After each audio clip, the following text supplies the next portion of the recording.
Hello everyone and welcome to Collection Reflection. Today we will be reflecting on the VHS 30th anniversary Mighty Morphin Power Rangers White Ranger. And before we take a look at the figure, let's take a closer look at the packaging. Starting off with the front, we can see the plastic-free packaging label, as well as some nice cover art for our figure. Looking at the side, it's pretty similar to the front.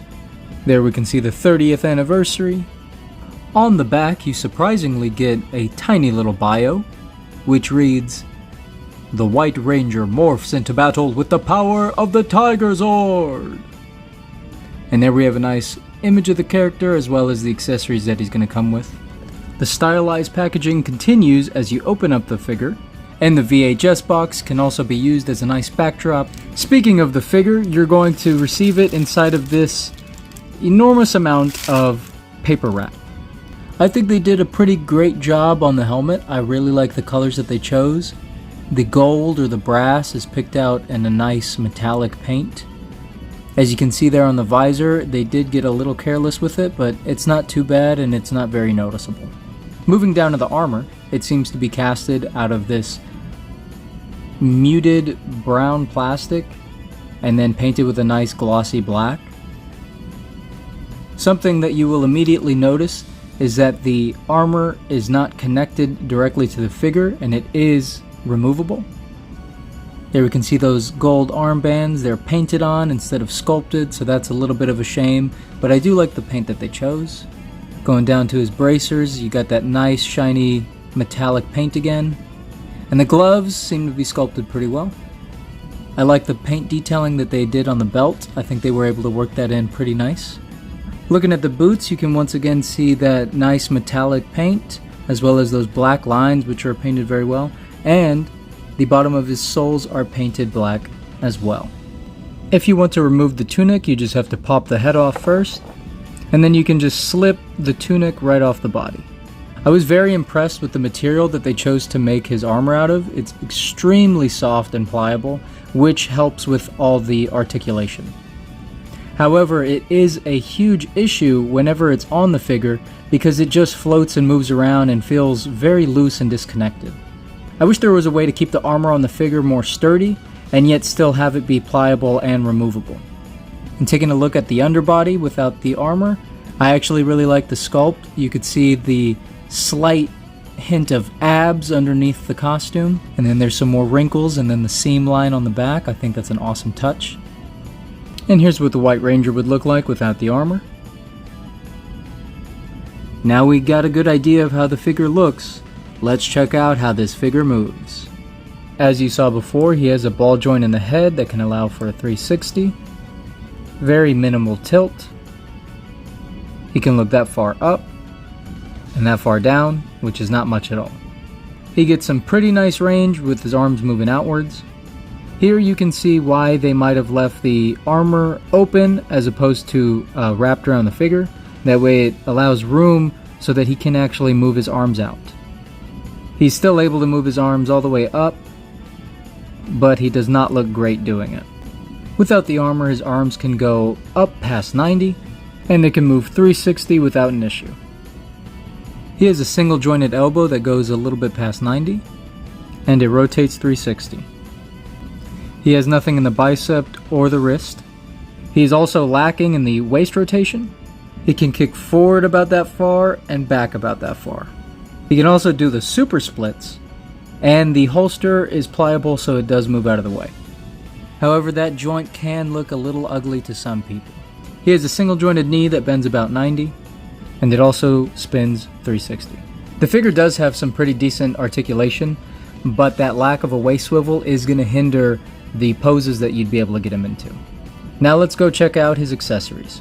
Here's the first one that he comes with. I believe it's a power coin with that nice Power Rangers logo, and then the other side is a really cool holographic image of his power coin.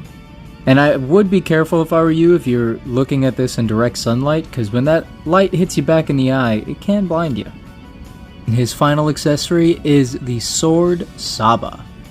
It is completely unpainted and just cast out of this white plastic. I can definitely see how some people would be upset about this, especially for the price point, but honestly I don't mind having a plain white Saba that I might be able to paint myself one day. I think they did a really great job with the detailing, especially on the little Saba face. You can make out exactly what it is and even see like a nice angry expression.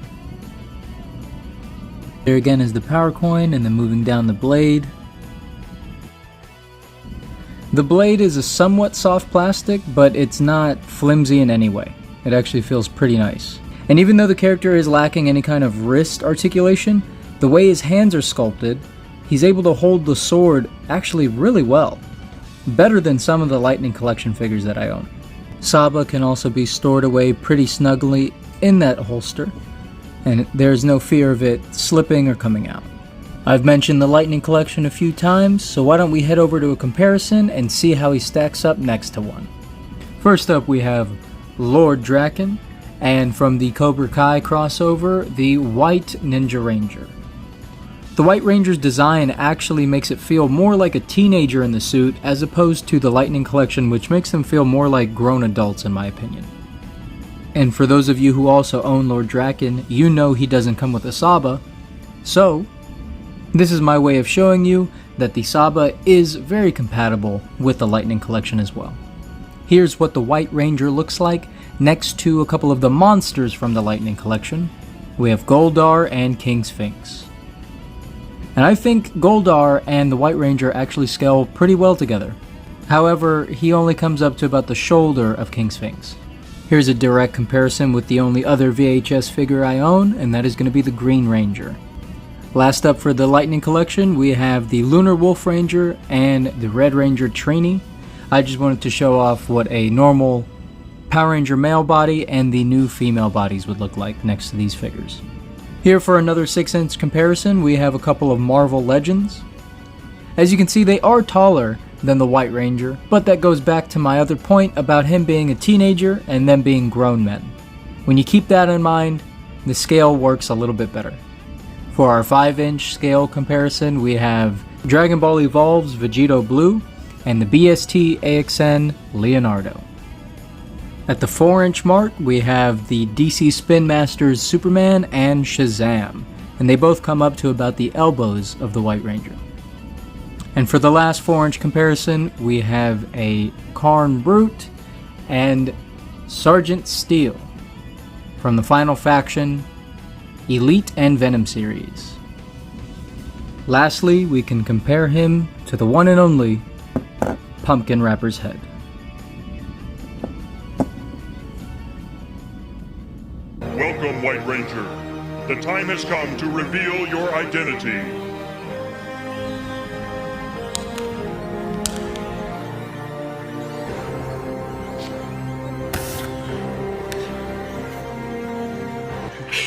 I don't believe it.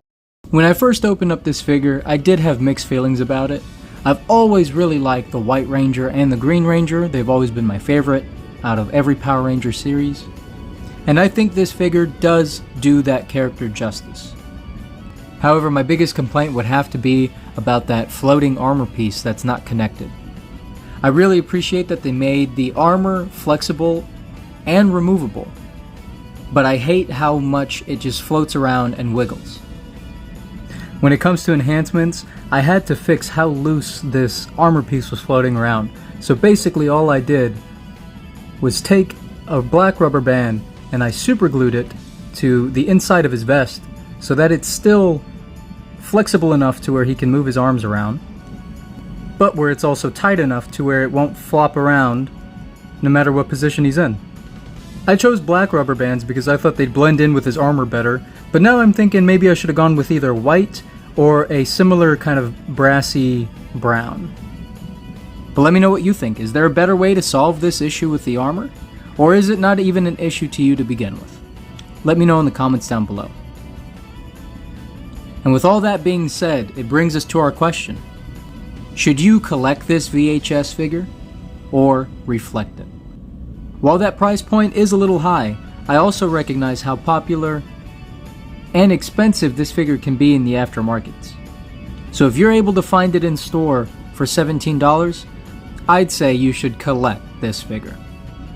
I want to thank you all so much for watching. I know I've been away for a little while. I've actually gone through a few life changes and I've started a new job. I'm pretty excited about it, but it has taken up a lot of my time.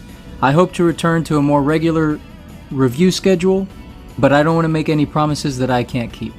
So for now, I'll just leave you with this. Thank you all so much for watching. I hope at some point in your day you have a nice chuckle, and please try to be kind to somebody, because it could really change their life. I'll talk to you next time.